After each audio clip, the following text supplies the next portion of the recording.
brought to you by De Familia Voces, a publishing company. The following is part of a discussion on Writings for an Open Mind, Volume 3. This discussion was filmed on Wednesday, September 13th, 2021. I hope you enjoy it as much as we did. Hello, everyone. Welcome to Voces TV, and thank you for joining us. I'm your host, Adrian Lugo, author of Writings for an Open Mind. Joining me, as usual, is my co-host, Michael Tucci, author and musician. Today, we're going to be discussing another 3 of the 9 short stories in Writings for an Open Mind, Volume 3.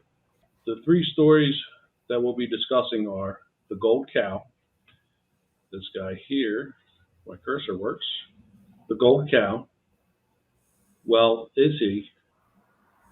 And Smokey Albert, The True Story of Fire Protection. Good evening, Mike. How are you? I'm doing great. How are you doing, Adrian? I'm doing good. I haven't thrown anything today. I haven't cursed anybody. It's been a decent day. Red letter day for you. Yeah, so far. It's not over yet. That's right. So we'll get started. We'll do The Gold Cow.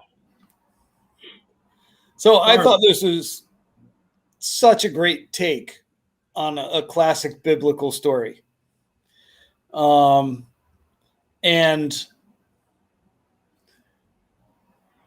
the indignance by the main character writer of the tablets actually does, it takes it a step further, but it does replicate the indignance of however you want to call the God of the Old Testament, because throughout the Old Testament, he is pretty pissed off at the Jewish people most of the time. Well, they're stiff-necked people. Where did you get that? Was that an interpretation of a term in the Bible? That was actually in there. It actually says stiff-necked. It didn't say MFers, I don't think, though. I ad-libbed that. I used the what was it? The translated one, the one that they spent like. I have a copy of it. King James? No. Not the King James. The NIV? Yes, the New International Version. That's what. Yes, the NIV. I can never remember what that is. Now I got this book in here. So anyway, yes, it is in there. I should have planned ahead and actually put some notes where I could pull it up where it actually says like chapter verse, stiff-necked people. But yes, that is actually my favorite story in the Bible. You know, the golden calf, I believe, is the actual title of it. Yes, yeah. A friend of mine, one of my former coworkers, when I worked at Land Rover, he's not the type of person that would go to church every weekend, but he is religious. He does believe in something.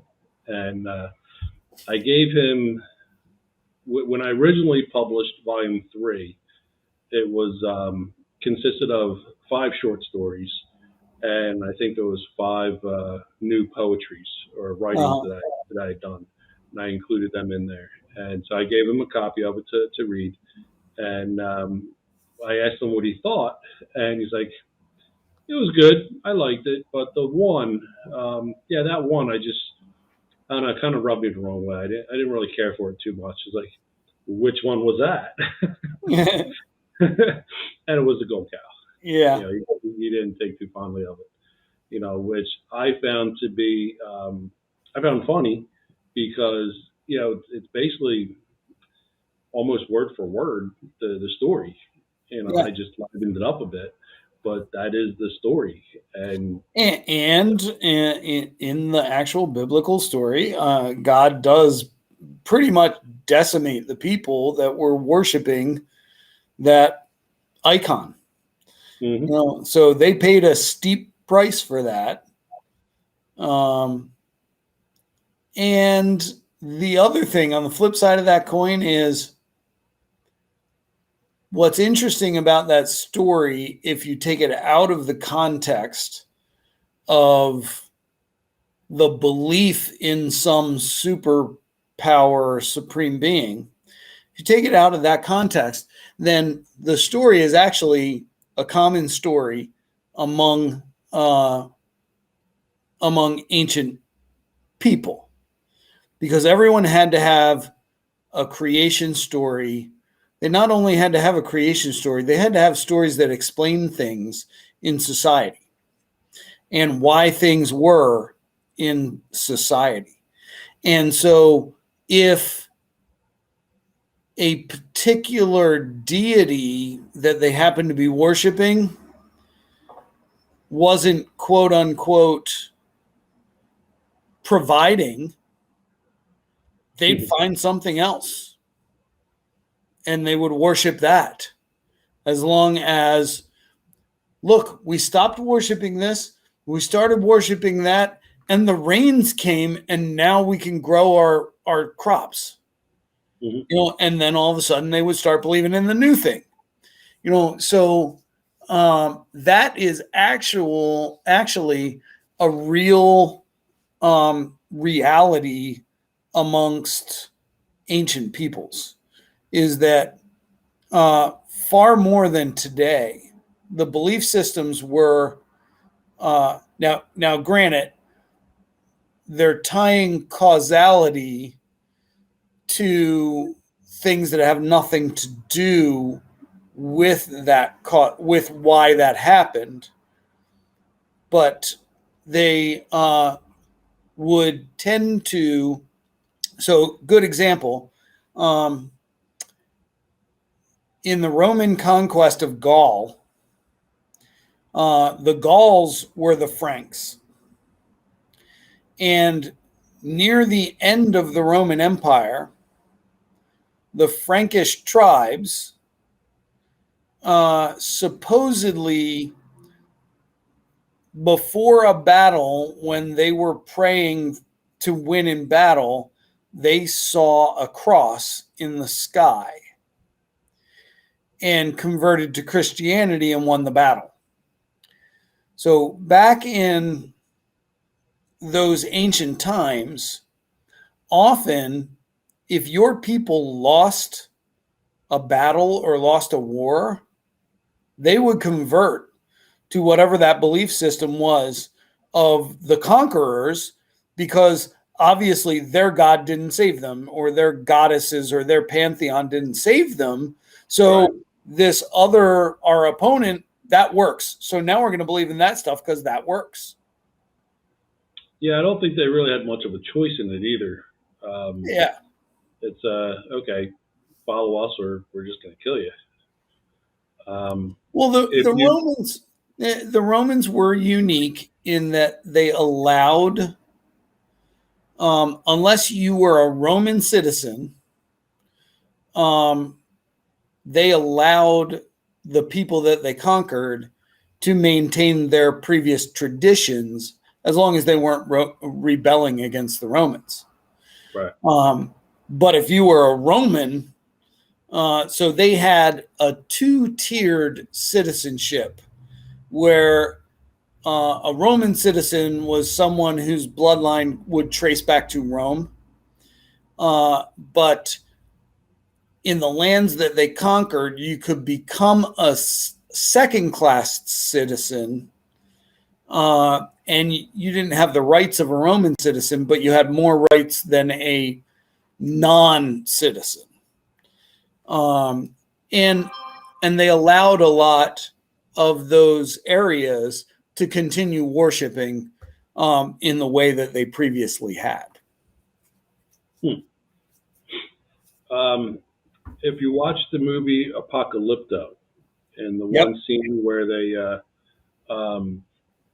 the tribe that was in the woods that was taken, and now they're going to either be slaves, they're going to be sold, or they're just going to be sacrificed. Yep. Once they get to the city, they take them up to the pyramid, And as the lead character is on the block and he's about to get his head chopped, you see the eclipse, and so everybody freaks. And then the guy says a few things, and kind of smiles, and the eclipse just goes, and then the sun comes back. And hey, our God, He's here. He's had enough. That's Him telling us that we don't have to sacrifice these people. We're done for today. And then they take him out back and kill him. Yeah. Or at least attempt to. In the movie, they some of them get away. But, Yeah. Now I know that's a movie that I'm talking about, so I don't want to take this literal, like this is the way it happens. But going back talking about we need an answer. We don't know why this is happening. We need an answer. Okay, our God made it happen. That's exactly right. The sun came back. God made it come back. Yep. The most insecure thing for humans is I don't know.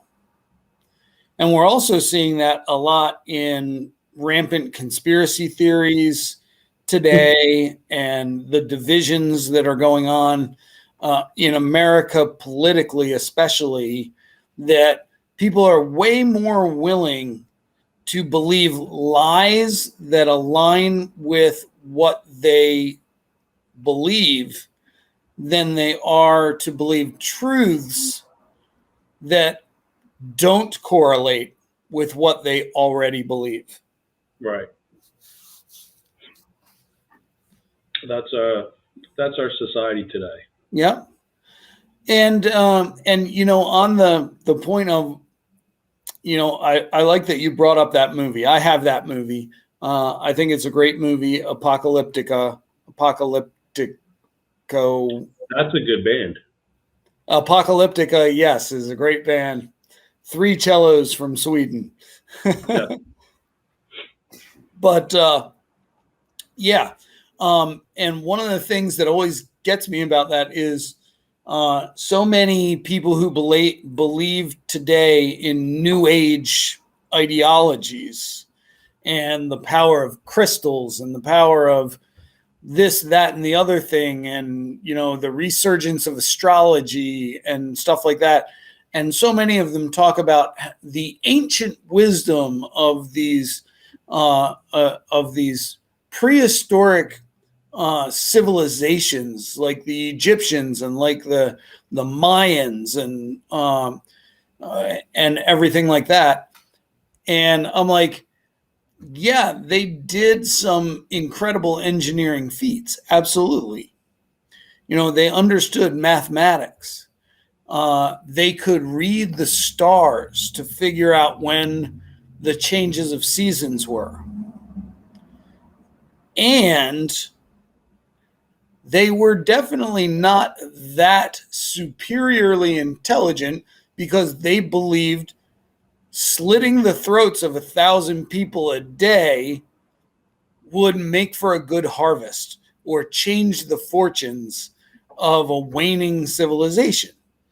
So nobody looks at the whole picture. They just look at the part that says what they want to hear. Oh, this was great. They knew so much. They did so many things. They're such incredible people. Yeah. And they probably would have slit your throat and drained your blood in order to sacrifice to their gods that they believed in. Yeah. There was something. It was an article that I saw the other day, and I just glanced right over it. I just tried to ignore it the best I could.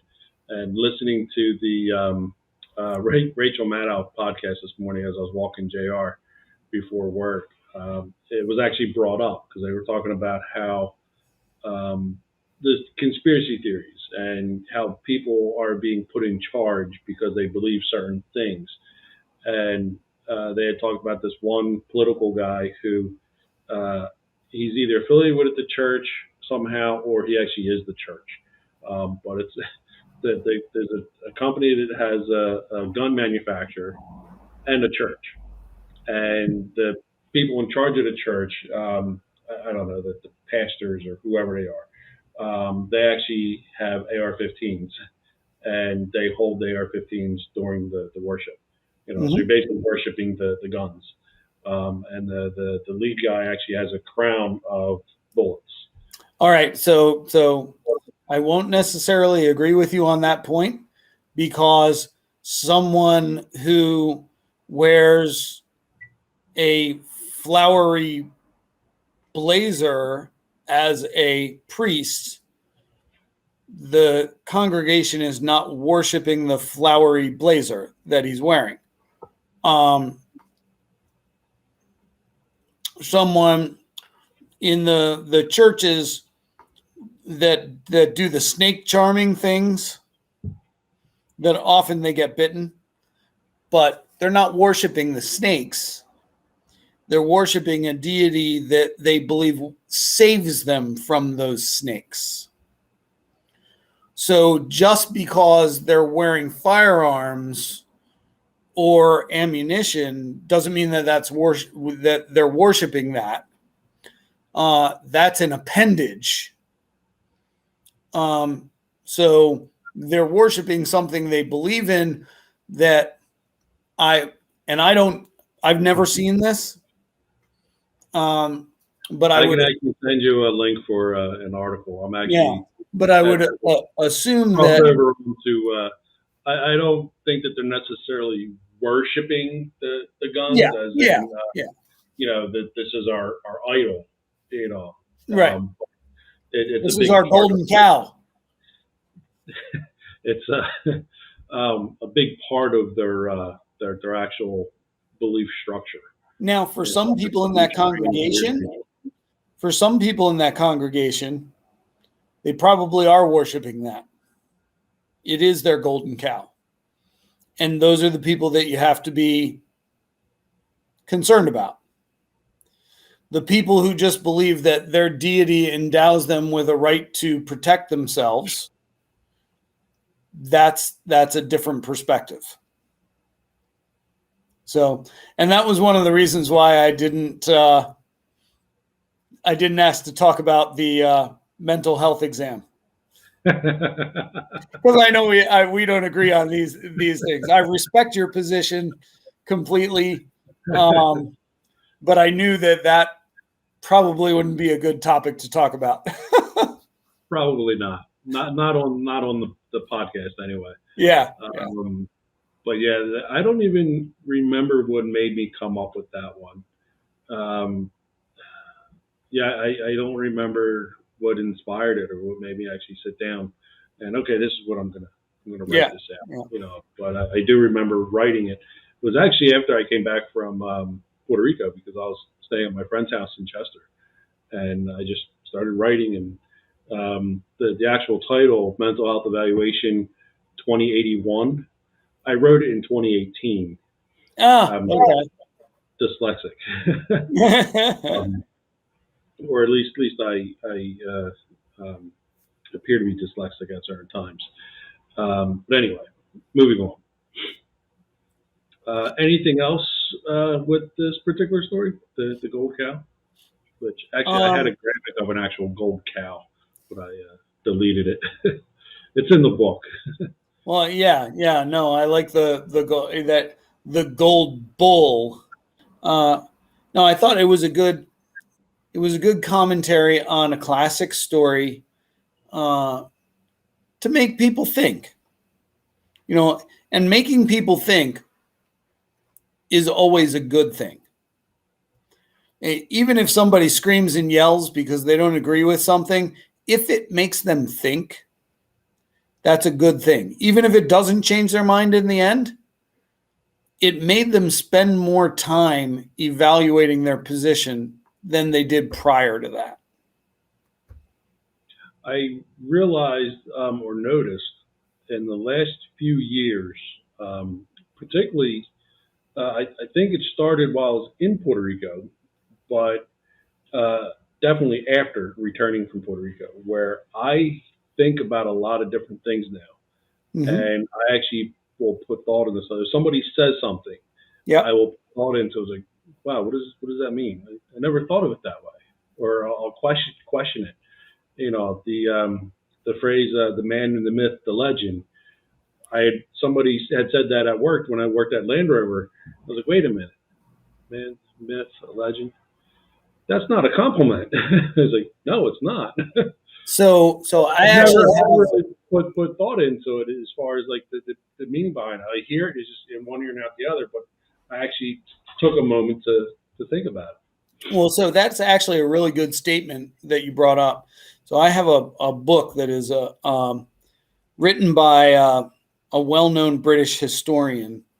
And of course, all my books are packed in boxes right now. So I can't, if it were before I moved, I would have been able to walk over to my bookshelf and pull out the book and tell you the author and what the name of the book was. But the amazing thing about this book is this historian pulls out 6 different major real life people throughout history, from the Roman Empire to 19th century Europe, and talks about what was the real person versus how we view them in the lens of history. Because most of these 6 people have become,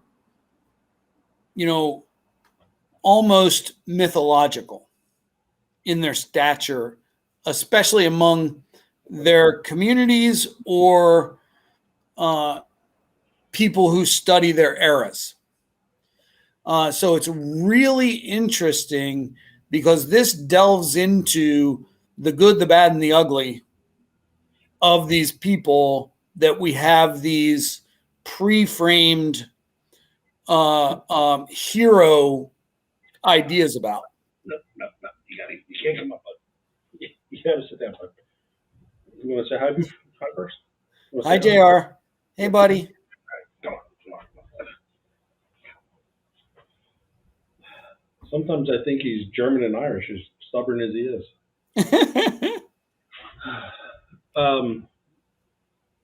Yeah, it makes me think a lot more, now. In Puerto Rico, being in a new place, well, I wouldn't say strange, and I wouldn't necessarily say new because I've been going there since I was 20.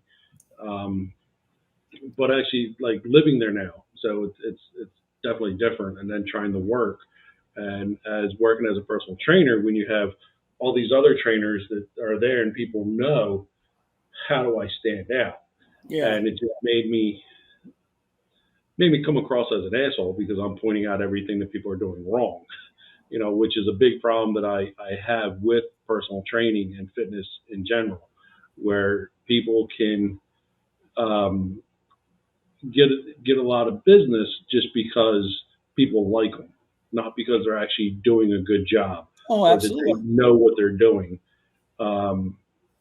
But then you have the people that actually do know what they're doing and do a good job. And it's hard for them because nobody wants to really know what the answer is when it comes to fitness. People that take it serious, like you and I, then yes, we want to know the right answer. We want to make sure we're doing it correctly. But the general public, they don't. They don't want to know how to do it correctly. They don't know what they need to do, because they're just not going to do it. I would say that the general public is Planet Fitness. Planet Fitness does not want anyone ever to get in shape. They only charge $10 a month, so they need you to be there forever, whether you come or not.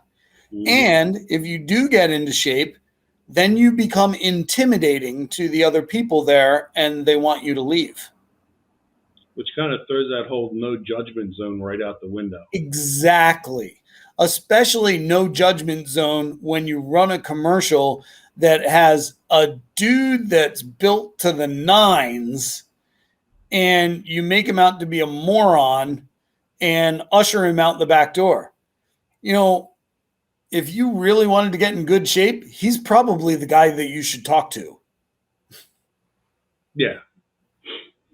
It's trying to. I had a couple clients in Puerto Rico also who were the one girl had a lot of physical problems as Mhm. far as like her wrist didn't turn or her wrist didn't give that full motion. So how does she do these same exercises but differently because she can't hold the bar correctly or she can't hold the bar the way you would normally do it. Right. So I had to improvise and really think. But as far as standing out, trying to do things correctly and really educate people. So I had to put more thought into it than I normally would, and also learning more.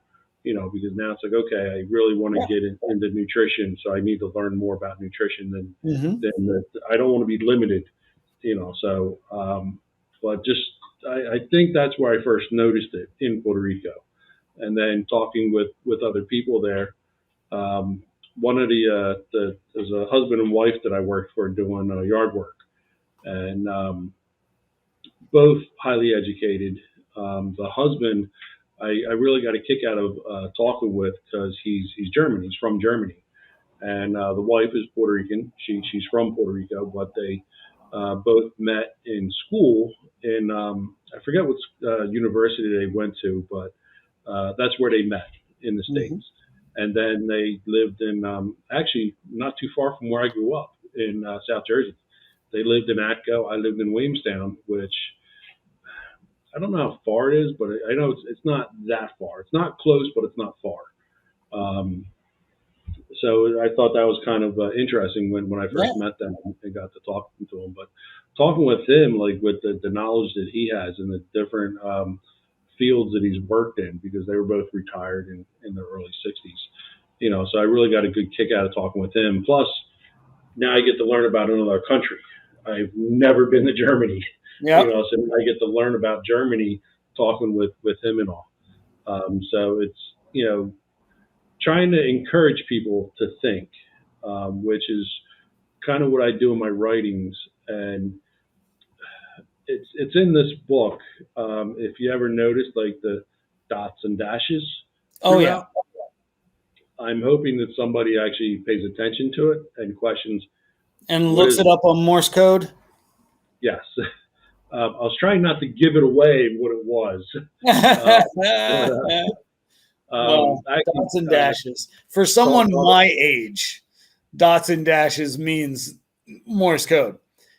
Currently, I don't know if people today make that association. I'm guessing no, but I'm hoping I'm wrong. I did talk with my editor about it, seeing if having second thoughts like should I put this in there? You don't really see this in books, but this is why I want it there. Yeah.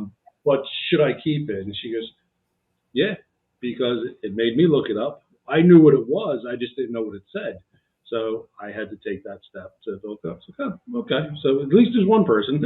Yeah. But one of the lines there breaks actually says that I try to entertain, but I also try to educate, and get people to think, So Absolutely. that's what I try to do.